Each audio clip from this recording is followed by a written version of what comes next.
असे दत्त गुरुवरा. देवचा अर्थ सांगितला दादानी. देव देव म्हणजे काय? काय देतो पण वजत नाही. पण आपण देव का नाही देतो आणि हजारचा बोलून दाखवतो. त्याला समजा 1000 अडचण किंवा 10,000 रुपये दिले आणि लवकर नाही देत, त्यामुळे तेव्हा पैसे दिले नसतं तर गेला तास बोंबलं, म्हणजे बोलून दाखवलं. देवाने काय दिलं आहे कधी बोलून दाखवत नाही. म्हणून दादा म्हणाले देतो पण वदत नाही म्हणजे देव, आणि तुम्ही देतो ते 1000 पोराचा म्हणून तुम्ही देव नाही. तर वरील 3 साधनं आरती, ओंकार व मुलाखत तुम्हाला सूचित केली आणि त्या ज्या साधनांपरत्वे आज तुमचा जो इष्ट विकास होऊन तुम्हाला जो अनुभव आला, हा मी शब्दांनी अनुभव सांगणे व प्रत्यक्ष तुम्ही देह माध्यमाने तो अनुभवणे यामध्ये फार मोठे अंतर आहे. आता तुम्हाला आरती काल ऐकलं काय वाटले सांगता येणार नाही, अनुभवच आलं पण शब्दात व्यक्त करता येत नाही. शब्द आहेत म्हणून प्रत्येक अवस्थेचे वर्णन जे आहे ते अस्ताव्यस्त आपल्याला अधिक काळपर्यंत करता येते, पण त्या अवस्थेची अनुभूती किंवा अनुभव हा क्षणात येणार नाही. हे एक दिव्य साधन आहे गुरुमार्गातले.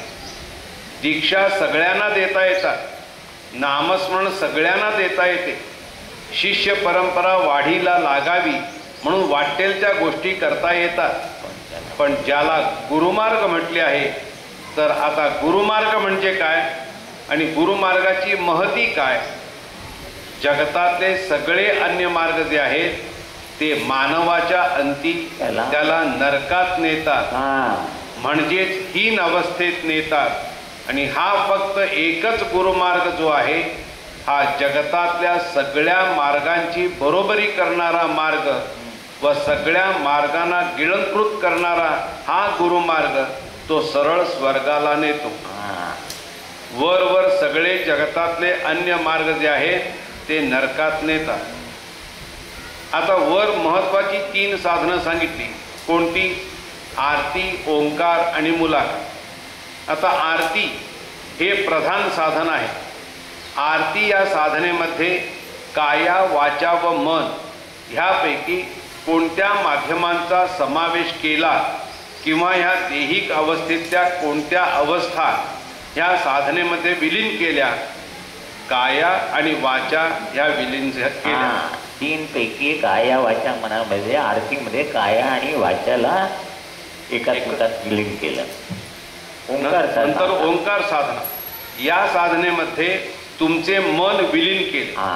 अशा वेळेला जे तुमचे काया वाचा हे आरती साधनेमध्ये विलीन झाले होते, ती आर्तता तुमच्या ठिकाणी निर्माण व्हावी आणि ती आर्तता मनाच्या ठिकाणी धारण झाल्याने तर त्या आर्ततेतला भाव हा भावातीत करून त्याला रंगातीत करण्याची अवस्था जी आहे त्याच्यासाठी मनाच्या ठिकाणी ओंकाराचे बीज हे धारण करून दिले.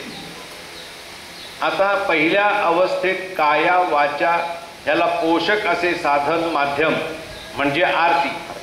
ही आरती जेव्हा तुम्ही काया वाचा मनाने वाचेने म्हणत होतात त्यावेळेला काया आणि वाचा जी आहे ती आरतीमध्ये विलीन झाली. आरती हा जो शब्द आहे ह्याच्यामध्ये मूळ शब्द आहे आर्त. त्या 2 अवस्था म्हणजे काया व वाचा ज्या वेळेला त्या आरती ह्या साधनेमध्ये विलीन झाल्या त्यावेळेला आर्तता निर्माण झाली. ती आर्तता मनाच्या ठिकाणी एकरूप करून तिथे ओंकाराचे बीज धारण करून दिले. ती आर्तता जी मनाच्या ठिकाणी धारण झाली त्यावेळेला मनाच्या ठिकाणी त्या आरतीबद्दलचा भाव निर्माण झाला. तो जो भाव निर्माण झाला तो आर्ततेने भावातीत केला व आर्त अधिक भाव अधिक भावातीत अशा ह्या 3 अवस्थांची त्रिपुटी म्हणजेच रंगातीत अवस्था. म्हणून त्या पदात आहे रंगातीत निज रंग रंगुनी खेळवी प्रेम डोली. अशा ह्या 3 श्रेष्ठ अवस्था ह्या नित्याने आपल्या आचार विचारांमध्ये असल्यानंतर आता असे समजायचे कारण नाही की वंदनीय दादा जशी आरती म्हणतात तशी मला म्हणता येत नाही म्हणून आपण आरती म्हणायची नाही. आता असा विचार करायचे काही कारण नाही, कारण आपण पुष्कळ लता मंगेशकरची गाणी ऐकतो.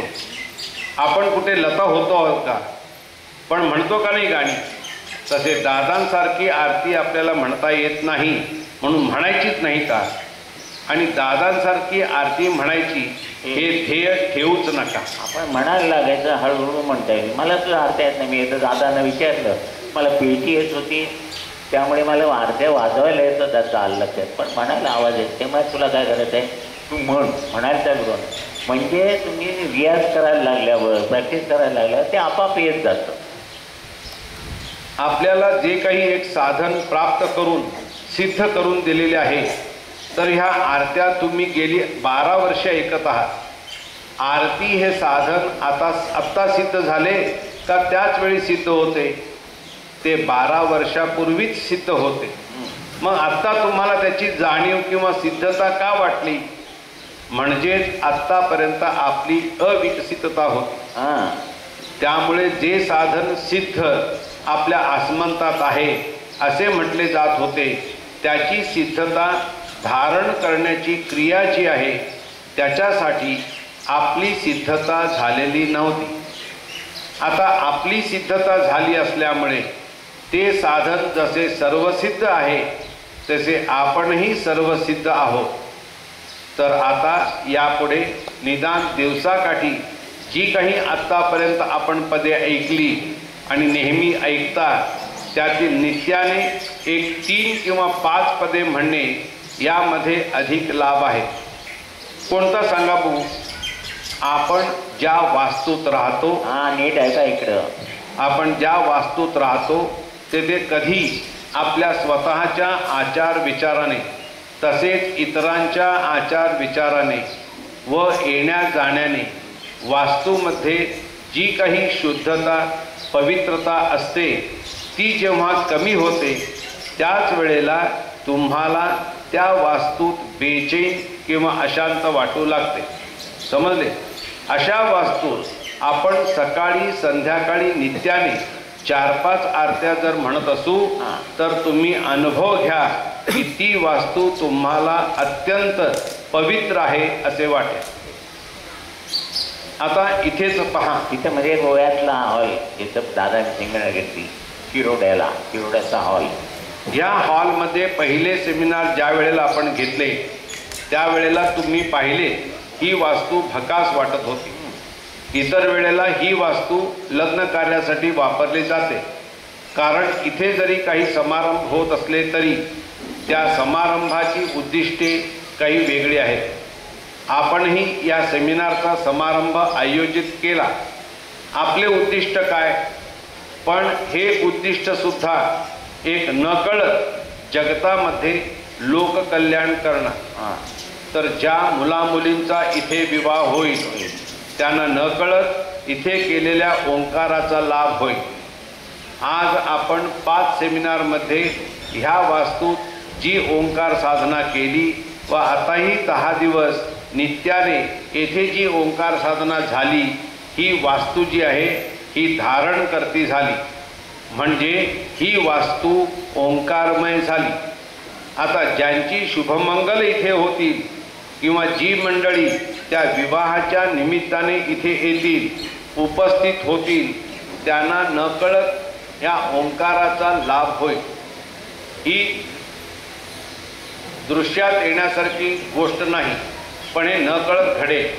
तर आता हा हितसंबंध कशासाठी सांगितला की तुम्ही घरात नित्याने आरती करण्यामध्ये तुमची संबंध वास्तू जी आहे ही त्या कुटुंबामध्ये राहणाऱ्या व्यक्तींच्या सुख शांती समाधानाला तुम्ही पोषक करू शकता. जरा 5 मिनटं थांबूया, जरा फ्रेश व्हा उठून. आणि आता थोडी 4-5 पानं राहिली आहेत.